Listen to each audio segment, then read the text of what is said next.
भाइयों से निवेदन है, सभी भाई अपना स्थान ग्रहण कर ले, बिल्कुल व्यवस्था बनाए रखे। हम सबके नेता चौधरी जय सिंह जी हमारे बीच में पहुंच चुके हैं। चौधरी जय सिंह अमर रहे, चौधरी जय सिंह जिंदाबाद, चौधरी जय सिंह जिंदाबाद, जिंदाबाद चौधरी जय सिंह जिंदाबाद चौधरी जय सिंह जिंदाबाद चौधरी जय सिंह जिंदाबाद चौधरी जय सिंह चौधरी चरण सिंह अमर रहे, चौधरी जय सिंह अमर रहे, चौधरी जय सिंह अमर रहे, चौधरी जय सिंह जिंदाबाद, जिंदाबाद जिंदाबाद, राष्ट्रीय लोकदल जिंदाबाद, राष्ट्रीय लोकदल जिंदाबाद, देश का नेता कैसा हो, जय चौधरी जैसा हो, किसान नेता कैसा हो, जयंत चौधरी जैसा हो, देश का नेता कैसा हो, जयंत चौधरी जैसा हो, किसान नेता कैसा हो, जयंत चौधरी जैसा हो, चौधरी जय सिंह जिंदाबाद, चौधरी जय सिंह जिंदाबाद, जिंदाबाद, राष्ट्रीय लोकदल जिंदाबाद, राष्ट्रीय लोकदल। जिंदाबाद, सभी भाइयों से निवेदन है, रास्ते में हाथ जोड़ कर निवेदन है, जयंत चौधरी, सभी भाई अपना स्थान ग्रहण कर ले, जयंत चौधरी, व्यवस्था बना रखे। चौधरी, जिंदाबाद जय चौधरी जय चौधरी जयंत चौधरी, जय चौधरी जयंत चौधरी, देश का नेता कैसा जयंत हो चौधरी, जिंदाबाद जयंत देश का चौधरी, नेता कैसा हो जय चौधरी जैसा हो। देश का चौधरी, नेता कैसा हो जयंत चौधरी चौधरी, साहब हमारे बीच में आ चुके हैं, जयंत चौधरी, जिंदाबाद थोड़ी सी व्यवस्था बना रखे। जिंदाबाद जिंदाबाद जिंदाबाद, जिंदाबाद जिंदाबाद जिंदाबाद सब भाई व्यवस्था बना ले, जयंत चौधरी, जिंदाबाद कोई साहब को जयंत चौधरी, जिंदाबाद बड़े आराम के जयंत साथ चौधरी, अगली लाइन जयंत खुली चौधरी, छोड़ दे। अगली लाइन पे हमारे आदरणीय विधायक जी जय चौधरी जिंदाबाद, जय चौधरी जिंदाबाद, जय चौधरी जिंदाबाद, जय चौधरी जिंदाबाद, देश का नेता कैसा हो जयंत चौधरी जैसा हो, देश का नेता कैसा हो जयंत चौधरी जैसा हो, देश जैसा हो, हमारे बीच में किसान नेता चौधरी जय सिंह जी पहुंच चुके हैं। जयंत सभी लोग चौधरी, चौधरी जय सिंह। जिंदाबाद, अरुण आर्य जी से निवेदन है कि 2 ही मिनट में एक स्वागत गीत चौधरी साहब के समक्ष। अरुण आर्य जी और सभी विधायकों से निवेदन है कि सभी विधायक मंच पर आए और अपना स्थान ग्रहण कर ले। अरुण आर्य जी स्वागत गीत पेश करेंगे।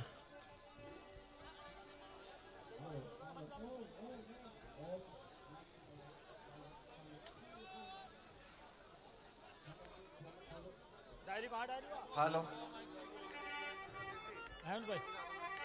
अरुण आर्य जी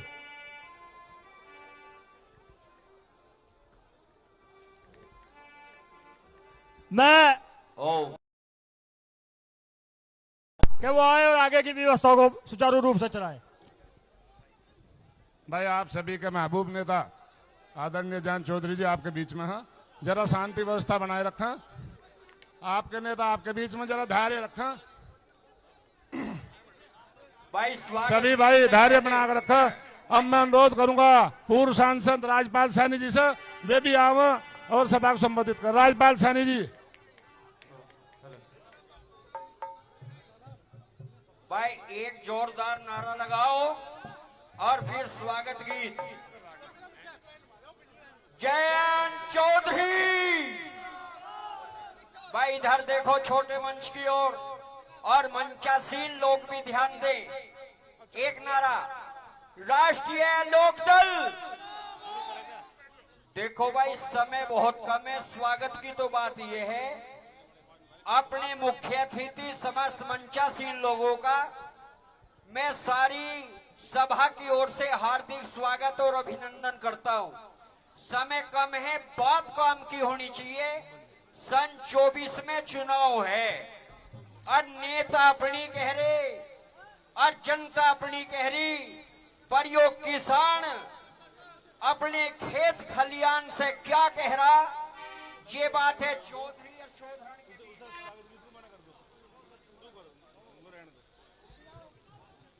धन्यवाद आर्य जी। चोई साहब, हाँ सीधे ही बोल लेंगे अभी आप। बहुत बहुत धन्यवाद अरुण आर्य जी का। कार्यक्रम की अध्यक्षता कर रहे एक मुसलमान के बेटे डॉक्टर अमीर अहमद साहब और कार्यक्रम की रौनक किसानों के, मजदूरों के, दलितों के, पिछड़ों के, आशा की किरण चौधरी जयंत सिंह जी, मंच पर बैठे हमारी पार्टी राष्ट्रीय लोकदल के सभी विधायकगण, पूर्व मंत्रीगण और सभी नेतागण। दोस्तों, क्योंकि काफी आप लोगों को टाइम होगा इंतजार करते हुए, आप सीधे चौधरी साहब को सुनोगे। बस एक बात कहना चाहता हूं कि आज इस मिल के विस्तारीकरण के लिए आप लोग इकट्ठा हुए हैं जयंत चौधरी जी के आह्वान पर। दोस्तों भाई एक मिनट शांत हो, एक मिनट ऊपर वाले शांत हो जाओ। ये ऊपर वाले चुप हो जाओ, नीचे वाले बेचारे सुन रहे हैं। दोस्तों, आप अपने दिल पर हाथ रख के देखें कि मिल का विस्तारीकरण क्यों नहीं हो रहा है। कौन बोल रहे हैं? अरे सार्थक, आप अपने दिल पर हाथ रख के देखें कि मिल का विस्तारीकरण क्यों नहीं हो रहा है। जब विस्तारीकरण नहीं हो रहा है, सब किसान परेशान है। यहां सभी जाति के लोग मौजूद हैं। यहां एक जाति है दोस्तों, ना कोई जाट है, ना कोई गुजर है, ना कोई सैनी है, ना कोई पाल है, ना कोई मुसलमान है, ना कोई हिंदू है। केवल एक जाति है जिसकी लड़ाई जयंत चौधरी लड़ते हैं, दिल से लड़ते हैं। चौधरी चरण सिंह लड़ा करते थे और आज उनके पोते, जिनकी रगों में चौधरी चरण सिंह का किसान का खून दौड़ता है, जिनके रगों में चौधरी अजीत सिंह का खून दौड़ता है, जिनके दिल में आपके प्रति दर्द है, किसान का हर दुख पहचानते हैं, वो जयंत चौधरी आपके बीच में आज मौजूद हैं। और आप ईमानदारी से इस बात को सोचें कि आपका विस्तारीकरण क्यों नहीं हो रहा है। उस सब मैं बताता हूं, क्योंकि आप बगैर मांगी वोट भारतीय जनता पार्टी को देते हो। आप भारतीय जनता पार्टी को हिंदू और मुसलमान में बट के वोट देते हो। अरे मेरे दोस्तों, इस तरह से विस्तारीकरण नहीं होगा। मैं दावा करता हूं कि एक दिन आप चौधरी जयंत को मुख्यमंत्री बनाए उत्तर प्रदेश का, और मैं वादा नहीं करता हूं, दावा करता हूं इस बात का कि पहला आदेश जयंत चौधरी की कलम से इस बिल के विस्तारीकरण का होगा। ये वादा करते हैं, लेकिन बनाऊं मुख्यमंत्री। सब लोग वोट दो, जाति और धर्म से ऊपर उठकर वोट दो। मैं एक बात और कह के अपनी बात समाप्त करता हूं, खासतौर से अपनी पिछड़ी जाति के लोगों में। मुझे आदेश हुआ था कि पिछड़ी जाति में जाओ, मैं पिछड़ी जाति में गया। यहाँ सब मौजूद हैं क्योंकि मैं सड़क पर खड़ा था। सब लोग जहां गया वहां से आए। मैं मुसलमान, एक झोजा बिरादरी यहाँ बहुत मजबूत किसान बिरादरी है, मैं उनमें गया। वे सब लोग यहाँ मौजूद हैं, सब लोग आए। मेरे दोस्तों, खासतौर से अति पिछड़ी जाति के लोगों, मैं आपसे आह्वान करना चाहता हूँ। मैं चौधरी जयंत के साथ वैसे ही नहीं लगा हूं। एक अरसा होगा राजनीति करते हुए, मैंने बहुत नेताओं को देखे हैं, लेकिन जयंत चौधरी के दिल में हम गरीबों के प्रति दर्द है। चाहते हैं ये अति पिछड़ी जाति के लोग उनसे जुड़े, चाहते हैं सैनीपाल कश्यप प्रजापति जयंत चौधरी के संगठन में मौजूद रहे और वो इनकी बात को सुनकर लोगों में उसका प्रचार प्रसार करें। मैं सभी लोगों से, यहाँ किसान बिरादरी है, मैं सभी से एक बात का आह्वान करना चाहता हूं कि हिंदू और मुसलमान में ना बटो। मुसलमान भी हमारे भाई हैं दोस्तों, हम अकेले कोई लड़ाई नहीं लड़ सकते। एक टाइम था चौधरी चरण सिंह का, मैंने देखा है, हिंदू और मुसलमान इकट्ठे होकर लड़ा करते थे। किसान और मुसलमान एक मंच पर आकर सारे के सारे एमएलए एमपी जिताया करते थे। आज फिर वो वक्त आ गया है। मुसलमान से नफरत न करो मेरे हिंदू भाइयों, मुसलमान से नफरत न करो मेरे किसान भाइयों, वो हमारे भाई हैं। आज वो परेशानी में भारतीय जनता पार्टी उन दर्द दे रही है उन्हें। उनके दर्द को सराहो, उनके दर्द में शामिल हो, तो मैं आपके साथ लगेंगे। अपनी बात समाप्त करता हूं इस उम्मीद के साथ कि यहां से एक बात मन में लेकर जाएंगे मेरे अति पिछड़ी जाति के लोग और किसान बिरादरी के लोग, कि कल से मुसलमान भाई को कंधे से कंधा मिलाकर अपने साथ लगाना है। और जयंत चौधरी जी के हाथ इतने मजबूत करने हैं दोस्तों। अभी आपने 8 एमएलए भेजे हैं, जब तक जयंत चौधरी जी इतने ताकतवर नहीं बना दोगे कि वे प्रदेश की और देश की राजनीति में दखलंदाजी कर सके, तब तक इस किसान का मजदूर का भला नहीं होगा। बहुत बहुत धन्यवाद। जय राष्ट्रीय लोकदल। अब मैं अनुरोध करूंगा राठी खाप के थानेदार प्रमोद जी व राजेश चेयरमैन पगड़ी बांध कर चौधरी साहब को सम्मानित करेंगे। प्रमोद जी, भाई सभी नौजवान साथी अपने स्थान पर यहीं बैठ जाओ, जरा व्यवस्था बनाओ रखो, पिछले वालों को भी दिखन दो। सभी नौजवान साथी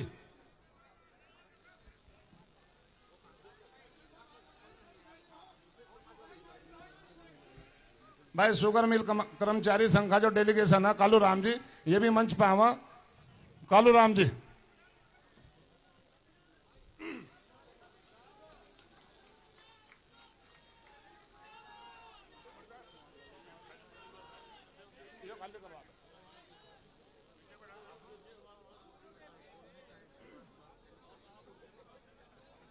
और मैं अनुरोध करूंगा अपने क्षेत्रीय विधायक चंदन चौहान जी से जला चौधरी साहब को माला पहनाकर स्वागत करें। चंदन चौहान जी, हाँ दे दो, हाँ हाथ में दे दो।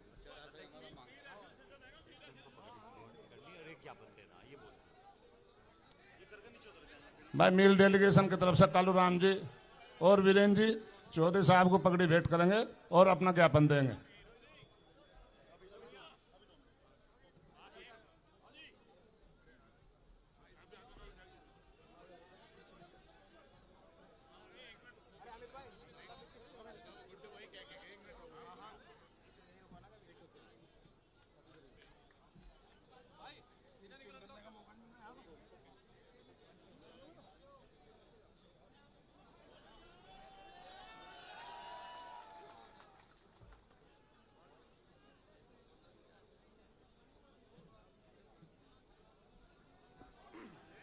कालू राम जी अपने डेलीगेशन को लेकर चौधरी साहब से अपनी बात रखें और अपनी पगड़ी भेंट करें।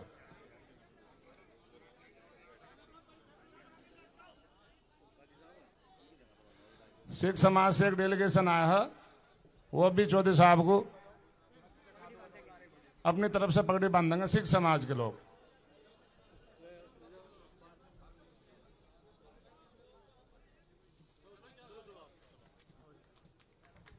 और मूर्ति भेंट करेंगे चौधरी साहब को।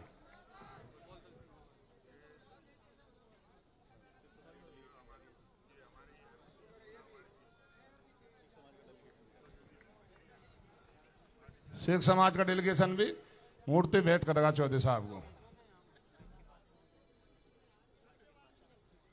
भारतीय वाल्मीकि दल ये भी चौधरी साहब को मूर्ति भेंट करेंगे।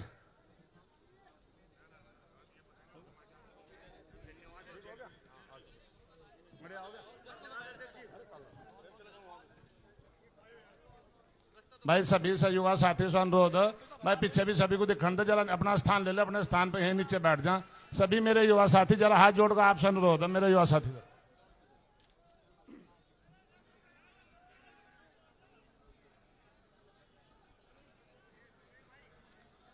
चौधरी चरण सिंह, चौधरी अजीत सिंह, जयंत चौधरी, जयंत चौधरी,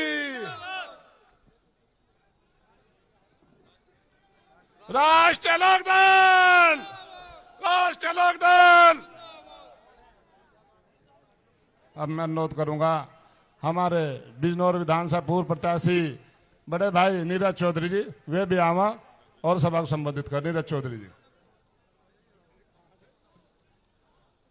आज के किसान सम्मेलन के अध्यक्ष महोदय, मेरी पार्टी के राष्ट्रीय अध्यक्ष माननीय चौधरी जयंत सिंह जी, आज की सभी सम्मानित विधायकगण, पूर्व विधायक, पूर्व मंत्री और सामने बैठे मेरे अन्नदाता, मेरे किसान भाइयों, सबसे पहले मैं धन्यवाद देना चाहता हूं माननीय चंदन चौहान जी को, जिन्होंने इतना एक सफल आयोजन आज मोरना में किया। और उससे ज्यादा धन्यवाद देना चाहता हूं उनके इस जज्बे को कि उन्होंने विधानसभा में इस झूठ का पर्दाफाश किया। भाइयों, हम सब लोगों को आज इकट्ठा होकर चौधरी जयंत सिंह जी के हाथ मजबूत करने हैं। आज हम लोगों को बहुत दिनों बाद देश को एक संघर्षशील किसान नेता मिला है। हम सब लोगों का फर्ज बनता है हम उस संघर्षशील किसान नेता को देश का प्रधानमंत्री, प्रदेश का मुख्यमंत्री, ये सब बनाने का प्रयास करें। भाइयों, भाजपा की जो ये सरकार है, आप जानते हैं ये झूठ की बुनियाद पे खड़ी हुई सरकार है। ये सिर्फ नफरत और झूठ और भ्रष्टाचार के बूते पे टिकी हुई सरकार है। इस सरकार ने, मोदी जी की सरकार ने, योगी जी की सरकार ने सिर्फ एक ही काम किया है, समाज में नफरत को फैलाया है। मुझे लगता है कि समाज के हर वर्ग इनसे परेशान है।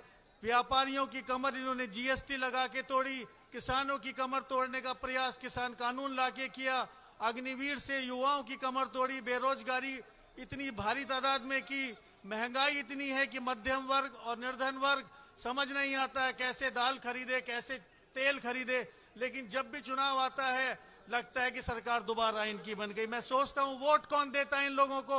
ये जो नफरत फैलाते हैं धर्म के नाम पे और जाति के नाम पे, कहते हैं हम देश का विकास कर रहे हैं, ये लोग देश की सोच को मध्यकालीन युग में लेके जा रहे हैं। धर्म और जाति समाज में सौहार्द बढ़ाने के लिए और मोहब्बत बढ़ाने के लिए आती थी, इनके लिए ये सत्ता पाने का एक टूल हो गया है।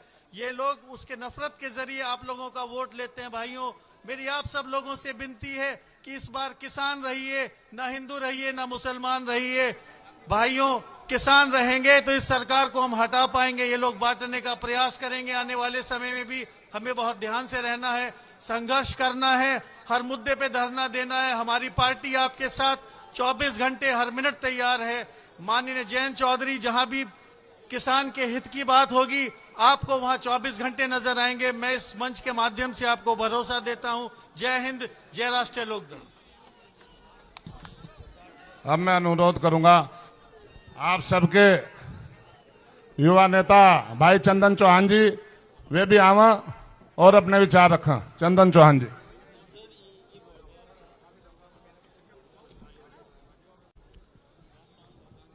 आज के इस किसान सम्मेलन की अध्यक्षता कर रहे आदरणीय अमीर अहमद साहब, हमारे आपके भविष्य की उम्मीद, नौजवान साथियों की दिलों की धड़कन आदरणीय जयंत चौधरी जी,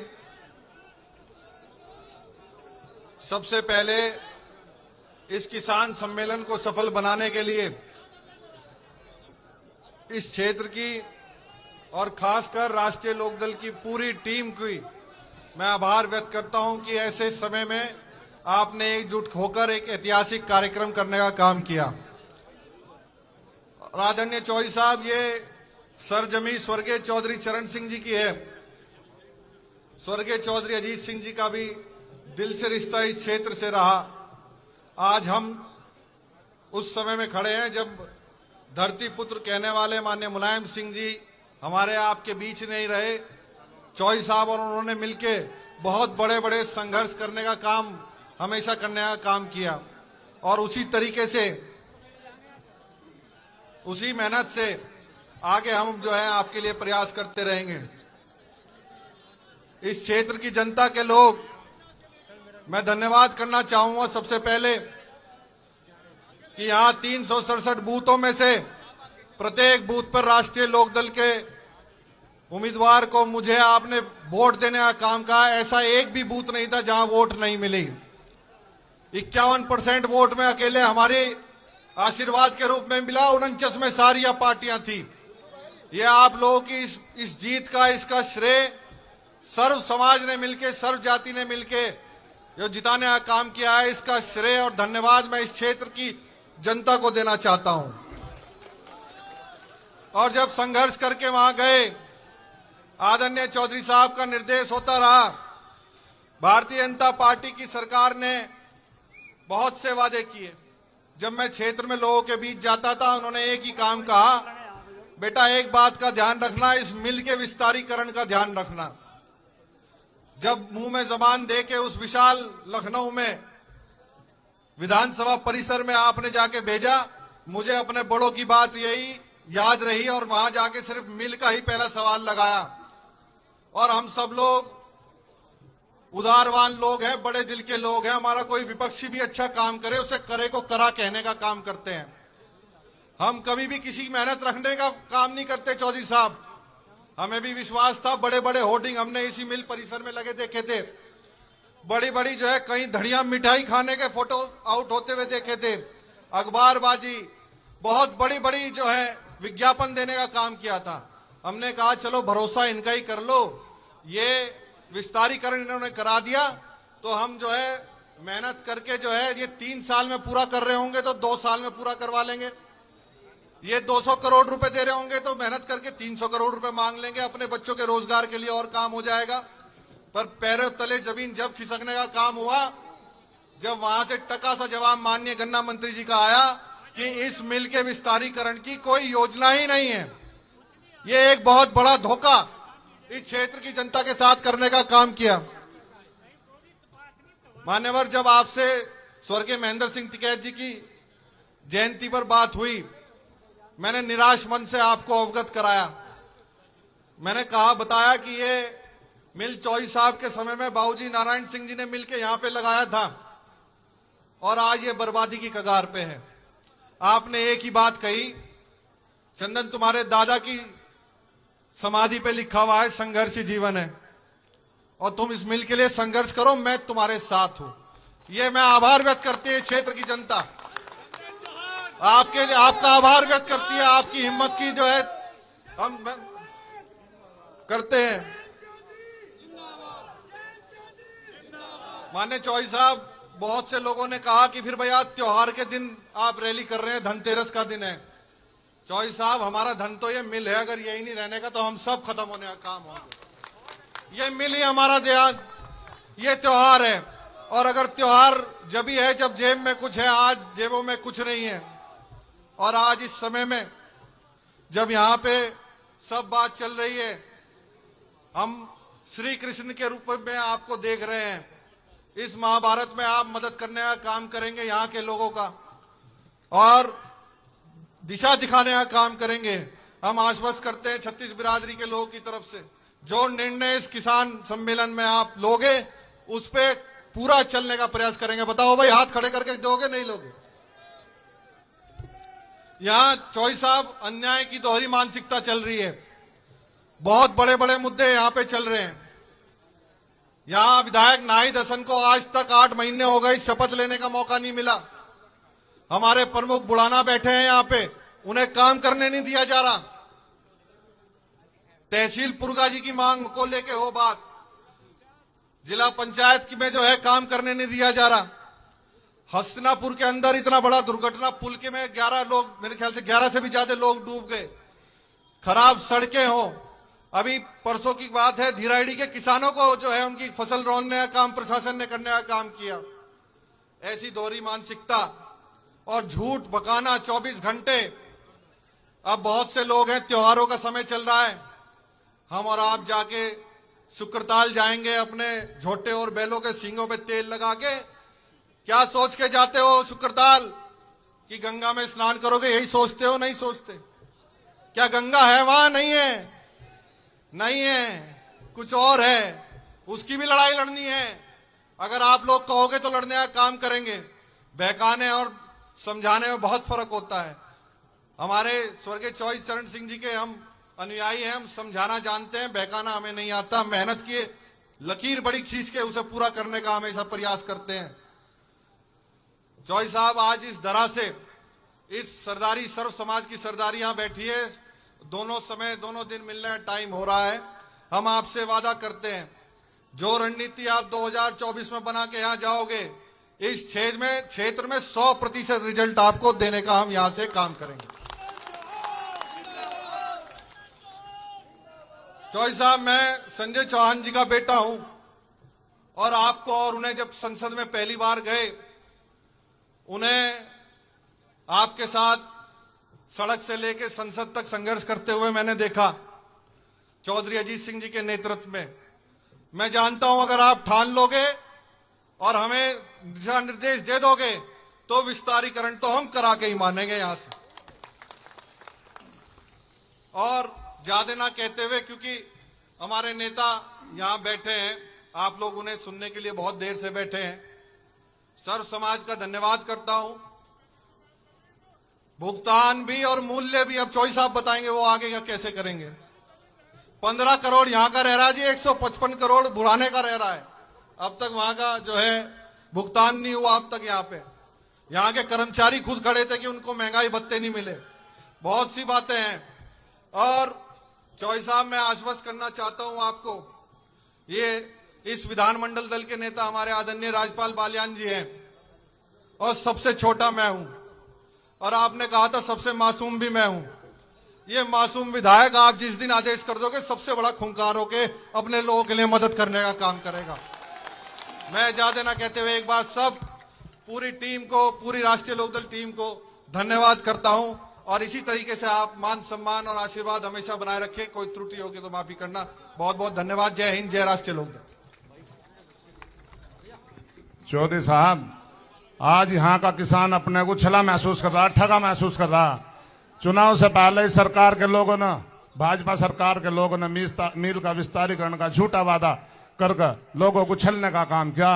आज चौधरी साहब इस क्षेत्र का किसान और क्षेत्र का युवा आपकी तरफ आंख उठाकर देख रहा। इस प्रदेश का किसान, इस प्रदेश का मेरा वर्ग, इस प्रदेश का युवा की निगाह आपकी तरफ है। चौधरी साहब, अब मैं अनुरोध करूंगा चौधरी साहब से, चौधरी साहब हम और अपने विचार रखें।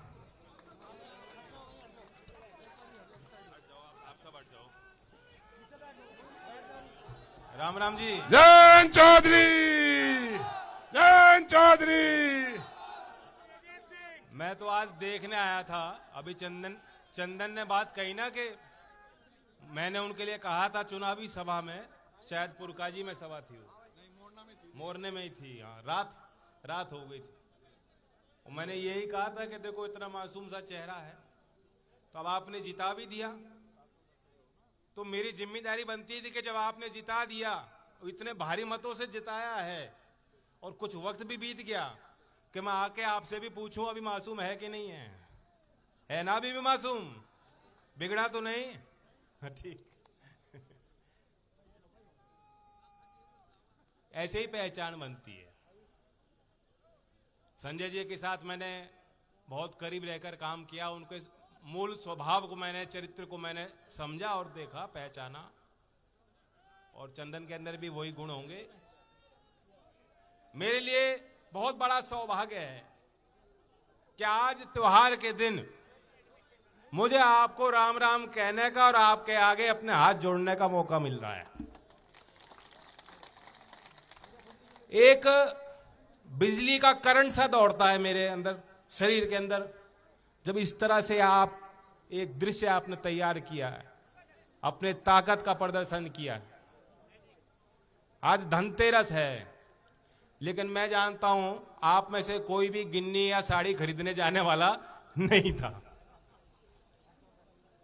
क्योंकि बहुत नहीं, कहां से खरीदोगे?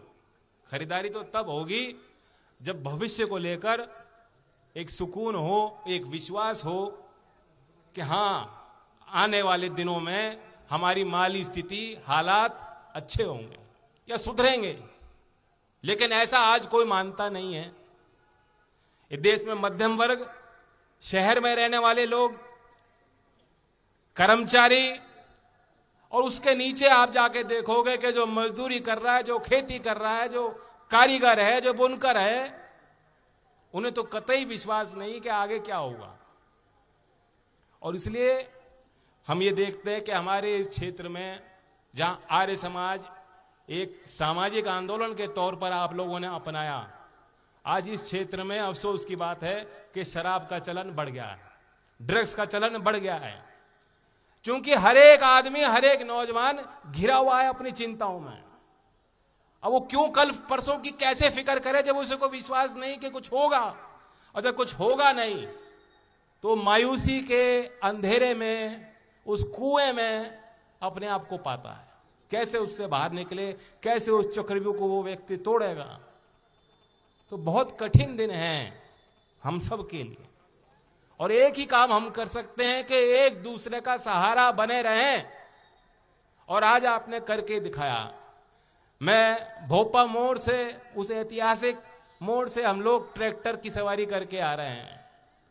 ट्रॉली पे हम लोग सारे विधायक बैठे थे और आज इतने ट्रैक्टर और इतनी ट्रॉलियां हमारे साथ चल रही थी कि लखनऊ से योगी जी ने जो बेतुका आदेश दिया, किसान के वाहन सीज करो, किसान पे 10,000 का जुर्माना लगाओ, अगर ट्रॉली पे ट्रैक्टर पे सवारी जाएगी तो दंड मिलेगा। ये आदेश किसने दिया? योगी जी ने दिया लखनऊ से।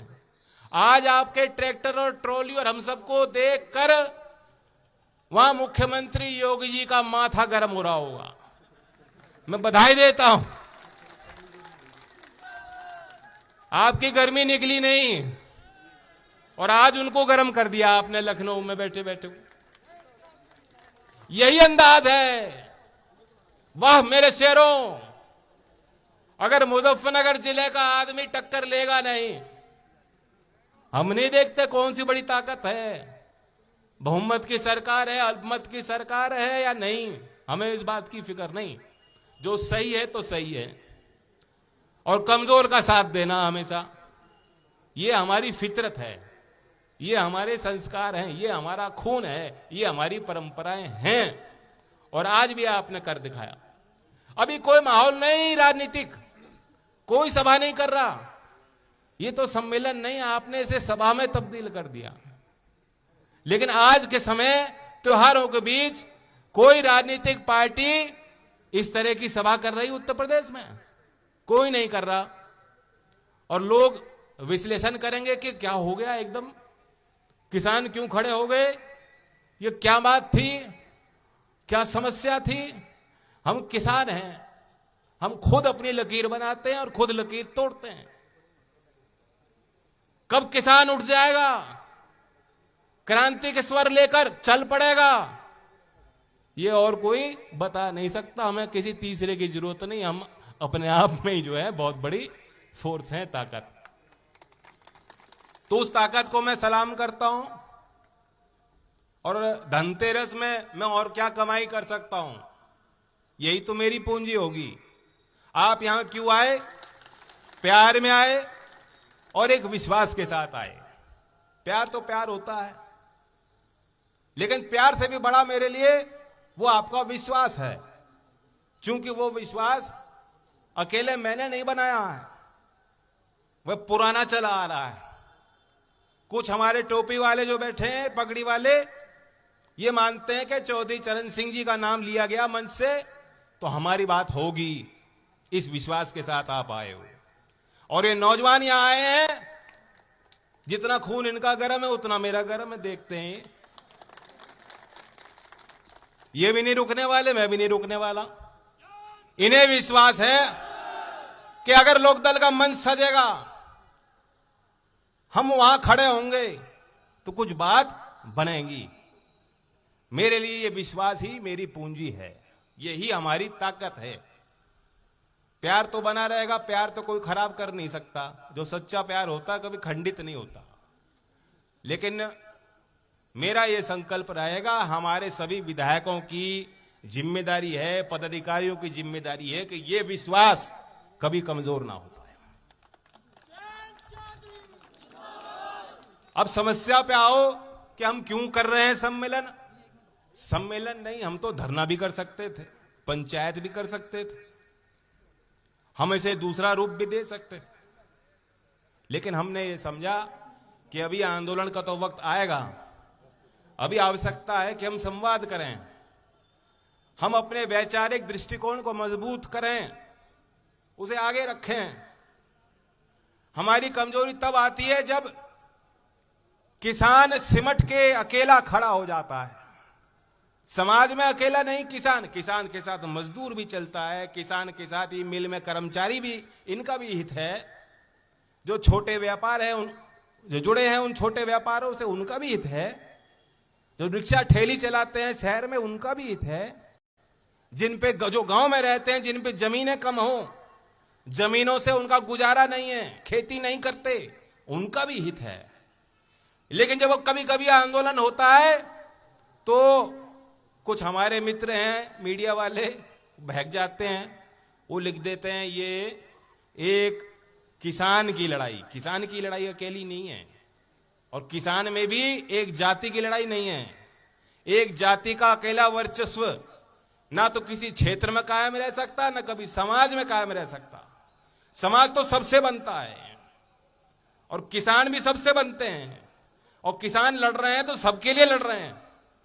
ये बात हमें औरों को भी समझानी होगी। इसलिए हम सम्मेलन कर रहे हैं कि हम अपने तरीके से प्यार से अपने मुद्दे बता दें। और सुन रहा है कोई प्रशासन में, सुन रहा है कोई यहां जिले में, सुन रहे होंगे लोग बिजनौर लोकसभा के मतदाता, और सुनेंगे लखनऊ में बैठे लोग, कान खुलेंगे, उन्हें एहसास होगा कि हक और हकूक की लड़ाई कौन लड़ रहा है। आज मैं आपके बीच मंदिर की, मस्जिद की, गुरुद्वारे की, त्योहार की बात करने नहीं आया हूं। आप सब लोग नहीं आए ये बात करने को। आज आपके बीच मैं कबूतर की और चीते की तो बात कतई नहीं करूंगा। प्रधानमंत्री जी कह रहे हैं पहले कबूतर छोड़ते थे, अब चीते छोड़ रहे हैं। ये कोई उपलब्धि हुई? कबूतर तो शांति की निशानी थी। आपने देखा होगा अंतरराष्ट्रीय लेवल पे ये पुरानी परंपरा चल रही है, कोई समारोह होगा तो कबूतर सफेद छोड़ दिए जाते थे, क्योंकि पीस। और चीता किस चीज की निशानी है मैं तो नहीं जानता।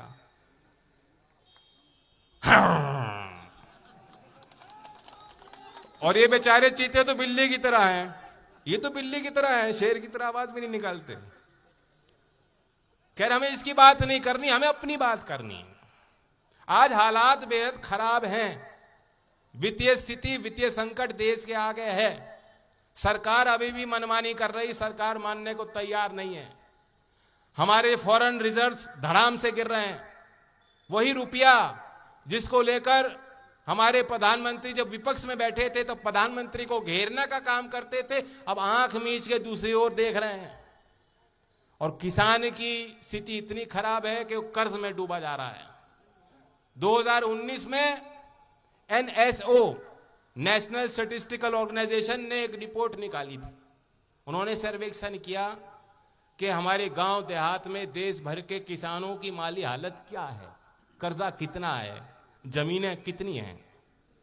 और उन्होंने पाया कि 2013 से 2018 के 5 साल में एक औसतन गांव देहात के परिवार पे, किसान के परिवार पे जो कर्ज था 5 साल में 58% कर्जा बढ़ गया है। औसतन हर एक किसान पे 74,000 रुपए का कर्ज 2018 का, वो आंकड़ा मैं आपके बीच रख रहा हूं। 74,000 रुपए का कर्जा है सब पे, कुछ पे ज्यादा है, कुछ पे कम है। और वो सब बैंक से नहीं, क्रेडिट कार्ड से नहीं, वो दूसरे रास्तों से आपने पैसे जोड़ जोड़ के आज खेती करते हो, बच्चों की फीस जमा करते हो, घर के खर्चे निकालते हो। मिल वाले आपको समय पे पेमेंट देते नहीं, बिजली विभाग वाले आपके पीछे भागते हैं। कुर्की होगी घर की, बेइज्जती करो किसान की, जो 10,000 रुपए नहीं चुका पाएगा उसको जलील करो। पूरी सरकार, पूरा सरकारी तंत्र आपके दरवाजे आपसे लेने आ जाता है, लेकिन जब आपका हक है जो आपको मिल नहीं रहा, आपको वंचित रखा जा रहा है, वह सरकार आपको कहीं दिखाई नहीं देती। 14 दिन में पेमेंट हो जाएगा। आज कोई कह भी रहा है 14 दिन की बात। कौन कह रहा है 14 दिन की बात? भूल गए सब लोग, भूल गई सरकार, कोई नहीं दोहरा रहा इस बात को। तो कटु सत्य है, इस सरकार ने बार बार किसानों को छला है, झूठ बोला है, झूठे वादे किए हैं। गृह मंत्री अमित शाह जी कह गए थे कि किसान को तो बिल आएगा नहीं, हमें एक मौका दोबारा दे दो, 5 साल किसान के बिल नहीं आने का। वही सरकार अभी विधानसभा सत्र में कहती है कि हम बिजली पे कोई छूट किसान को नहीं दे सकते। मैं जब यहां आया था चुनाव के पहले, आपने मुझे कहा कि यहां मिल का विस्तार हो जाएगा, तो हमारा गन्ना, हमने प्रोडक्शन को बढ़ाया है। ये जो हमने गन्ने की वैरायटी 238 चलाई, उससे हमारा प्रोडक्शन बढ़ गया, रिकवरी बढ़ गई, बहुत तरक्की करी। किसानों ने अपने मेहनत से ये सब तैयार किया, लेकिन उसका फल किसानों को नहीं मिल रहा। आपने कहा यहां मिल का विस्तार हो जाएगा तो हमें भटकना नहीं पड़ेगा, हमें भी फायदा है, मिल को भी फायदा है, कर्मचारी को भी फायदा है, व्यापारी को भी फायदा है, मजदूर को भी फायदा है।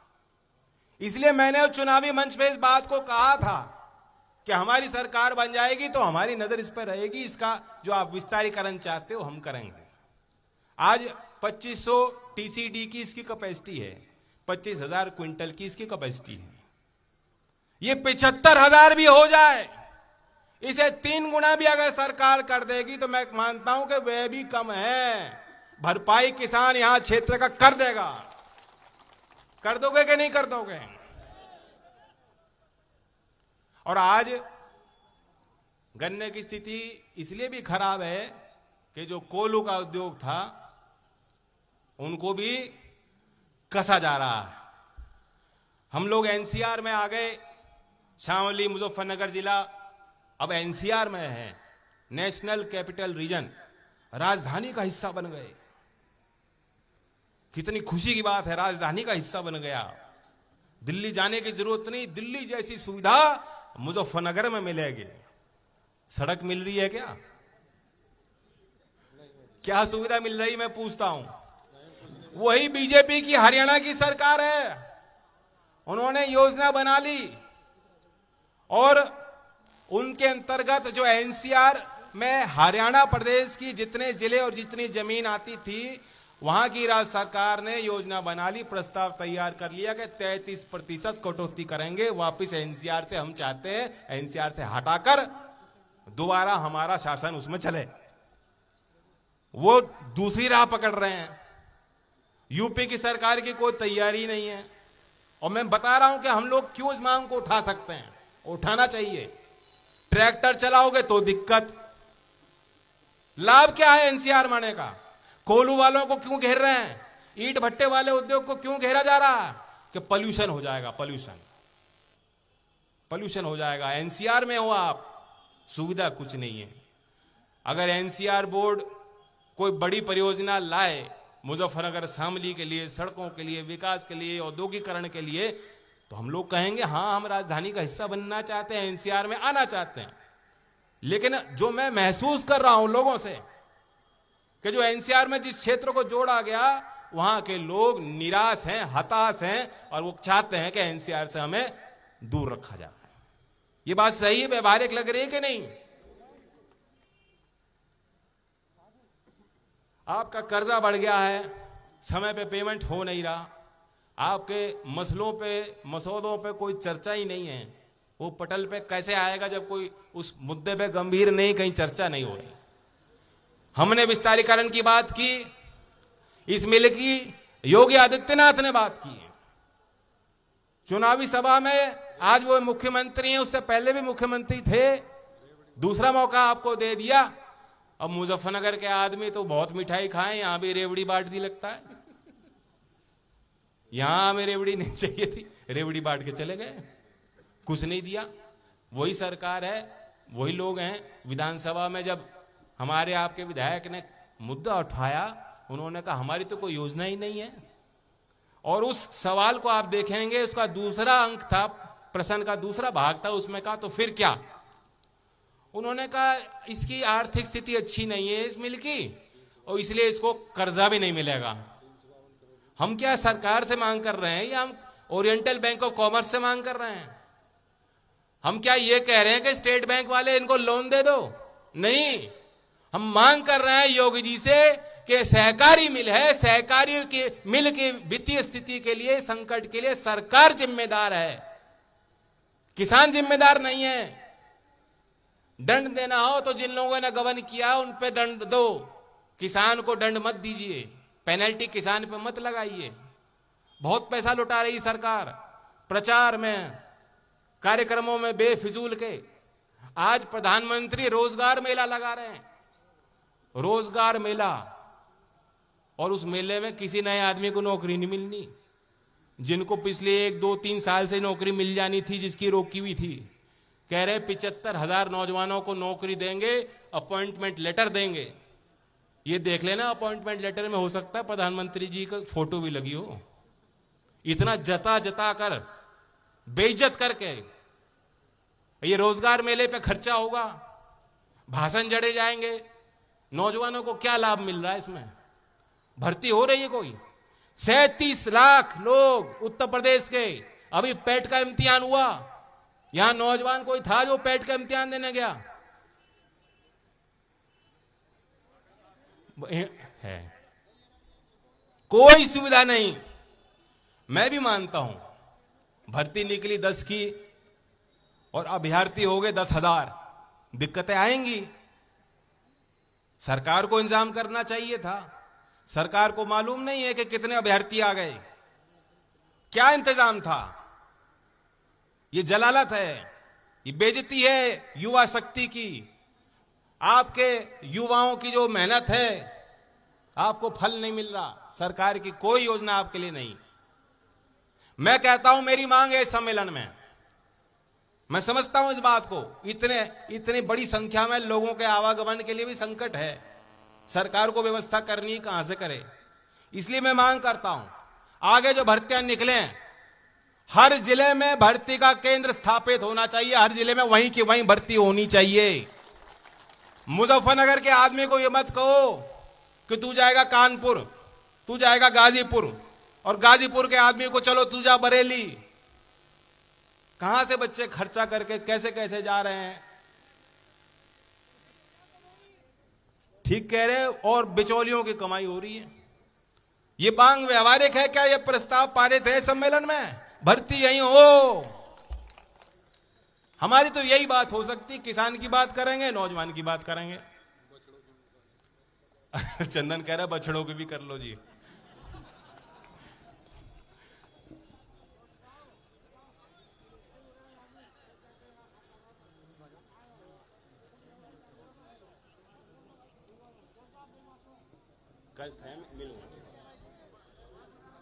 बछड़ों से तंग हो और इसमें सोचो गौ माता गौ माता गौ माता गौ सेवा, ये सब लोग बोलते हैं ना, ये भारतीय जनता पार्टी वाले।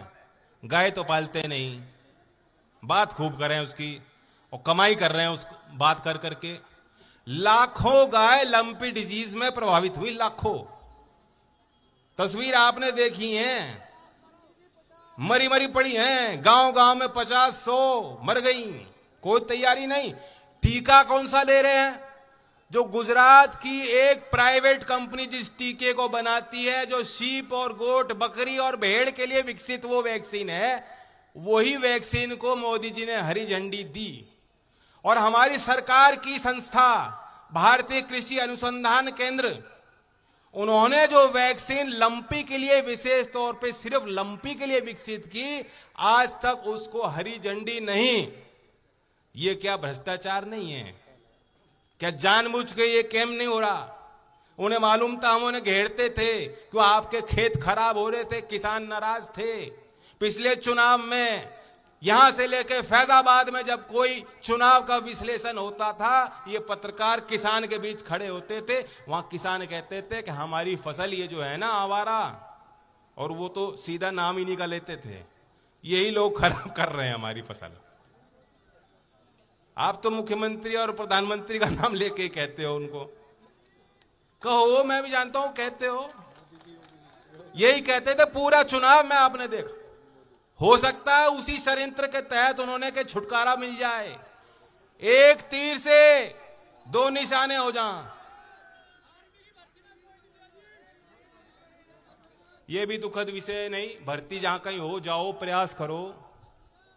मैं तो यह कहूंगा हमारी सरकार बना दो, केंद्र में इतनी सी भी ताकत हमारी बन जाएगी उस सरकार में, तो मेरा वादा है कि जिन अग्निवीरों की भी नौकरी आज लग रही, उन नौकरी को भी पक्का करेंगे। मैं यहां से कपसाड़ जाऊंगा, वहां एक विक्रांत नौजवान जो अग्निवीर के लिए तैयारी में जुटा था, वहां गया। सरदना क्षेत्र का गांव है विक्रांत, उस नौजवान की बात मैं कहना चाहता हूं, उस पर प्रकाश डालना चाहता हूं, उसके परिवार के पीड़ा को यहां बयान करना चाहता हूं। उसने आत्महत्या कर ली, वह टूट गया। हो सकता था उसने कुछ सोचा हो अपने लिए, अपने घर परिवार के लिए मेहनत करता होगा। मैं इस सभा के बाद, इस सम्मेलन के बाद उस परिवार से मिलने जा रहा हूं, और ऐसे नौजवानों के इस दर्द को आगे हमें इस पे प्रकाश डाल के सरकार को घेरना होगा। मैं अपने एक पड़ोसी राज्य की बात भी करना चाहता हूं, जहां की सरकार आज आपको तंग कर रही है, हमारे प्रदेश के किसानों को। आप अपना धान लेके हरियाणा जाना चाहते हो, पहले भी जाते रहे हो, वहां मंडियां व्यवस्थित हैं, खरीदारी हो जाती है, भाव मिल जाता है, किसान को सुविधा मिल जाती है।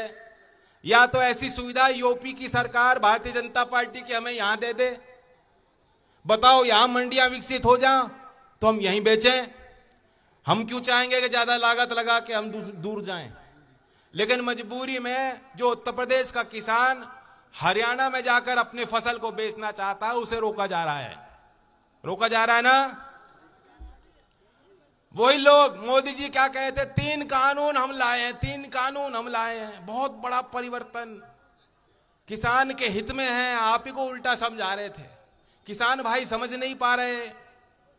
और क्या बात थी, 1 इंडिया 1 एग्रीकल्चर मार्केट।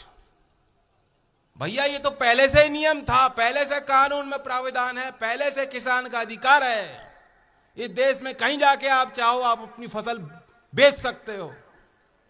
कोई कानूनी प्रावधान नहीं है कि कोई सरकार आपको रोक दे। कानून आपने स्वीकारे नहीं, आंदोलन आपने किया, उस आंदोलन की सजा आज वहां खट्टर साहब दे रहे हैं। खट्टर साहब के लिए भी वहां नाम बहुत विकसित है। खट्टर खट्टर खट्टर ऐसे कुछ बोलते हैं, पता नहीं। अब मुझसे क्यों बुलवाओ सारी बात, फिर सुर्खियों में आ जाओगे। समझ गए सारे में। मैं उनको भी चेताना चाहता हूं। चौधरी अजीत सिंह जी, मुझे याद है एक बार मथुरा में रोक लगी थी और खुद ट्रैक्टर पे लेके किसान की फसल को वहां पलवल होटल की मंडी में वो ले गए थे। और मैं चेताना चाहता हूं, अगर सरकार यूं ही किसानों को रोकेगी, आज ट्रैक्टर ट्रॉली में जिस तरह से जुलूस हम यहां लेके गए हैं, किसान की फसल लेके वहां जाएंगे, देखते हैं कौन रोकता है। माइका लाल।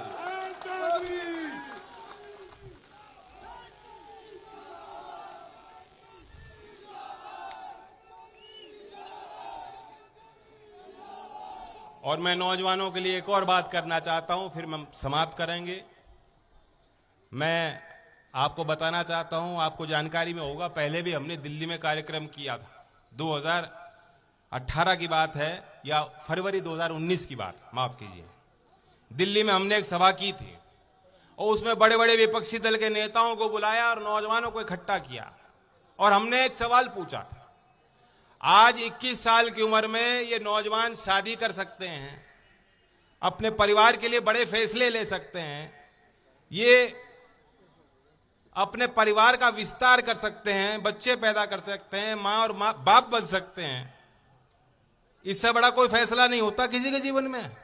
आप किसी और एक दूसरी जीवन के लिए जिम्मेदार हो जाते हो। मेरी 2 बेटियां, इसलिए मैं समझ सकता हूं। आप प्रधान बन सकते हैं, आप पार्षद बन सकते हैं, आप वोट कर सकते हैं, आप ड्राइवर लाइसेंस बना सकते हैं, आप अधिकारी बन सकते हैं, आप अधिकारी भी बन जाओगे, लेकिन आप विधायक और सांसद 21 साल की उम्र में नहीं बन सकते। इस नियम के कोई सर पैर नहीं है। ये नियम मुझे समझ में नहीं आता कि 25 साल की जो हमने रेखा लगा रखी है, क्यों लगा रखी है। मैं जब नौजवान था, मैं तो बहुत मासूम था, इससे भी ज्यादा। आजकल नौजवान तेज पैदा हो रहे हैं। 2 साल का बच्चा भी मोबाइल फोन पे ऐसे करता है, यूं लेफ्ट राइट। सब जानते हो आप, बहुत तेजी से सीख जाते हो। इसलिए नौजवानों, मैं आपकी प्रेरणा से और आपके लिए, आपके खातिर कि नई लीडरशिप पैदा हो, हमें क्षेत्र से नए नेताओं को लाना है, अपने बीच से नए संजय चौहान को पैदा करना है, श्री मुलायम सिंह यादव जी को पैदा करना है, चौधरी अजीत सिंह जी को पैदा करना है, चौधरी चरण सिंह जी को पैदा करना है, सरदार पटेल को पैदा करना है। ये नौजवान ही वो फैसले ले सकते हैं। इन नौजवानों को ताकत दो। और इसलिए मैं एक निजी विधेयक संसद में पेश करूंगा और मेरी मांग रहेगी कि 25 साल से उम्र 21 साल कर दी जाए। राजी हो कि नहीं? आप भी राजी हो? ये मत सोचना कि हमारा हक मारा जा रहा है। आगे बढ़ाने पड़ेंगे ना नौजवान। मैंने एक बात महसूस की, हमारे क्षेत्र का एक मिजाज है, हम लोग पगड़ी का सम्मान करते हैं, पुरानी परंपराओं का आदर करते हैं। इस देश में यह अनोखा है। दूसरे क्षेत्रों में आप जाके देखोगे ऐसी परंपराएं अभी तक नहीं चल रही। बहुत चीज बदल गई हैं, हमारे यहां भी बहुत चीज बदल गई, लेकिन अब भी हम अपने बुजुर्गों का मान सम्मान रखना जानते हैं। यही इस क्षेत्र की पहचान है, इस पहचान को बना के रखना। लेकिन वही एक बात है कि समय के साथ परिवर्तन भी होना चाहिए, और इसलिए नौजवानों के हित में नौजवानों को आगे बढ़ाओ। ये देश का भविष्य है, ये मुजफ्फरनगर का भविष्य है। और उसी तरह से जिस तरह से आपने पिछले चुनाव में ताकत दी, नौजवान को जिताया, विपक्ष को मजबूत किया, हालांकि अभी समय है और हम फैसला लेंगे। मैं चाहूंगा कि जो अब अगला पड़ाव होगा पार्लियामेंट के चुनाव का, जो बड़ा चुनाव होगा, उसमें भी किसान की आवाज को आप ताकत देना। धन्यवाद। जय हिंद, जय भारत।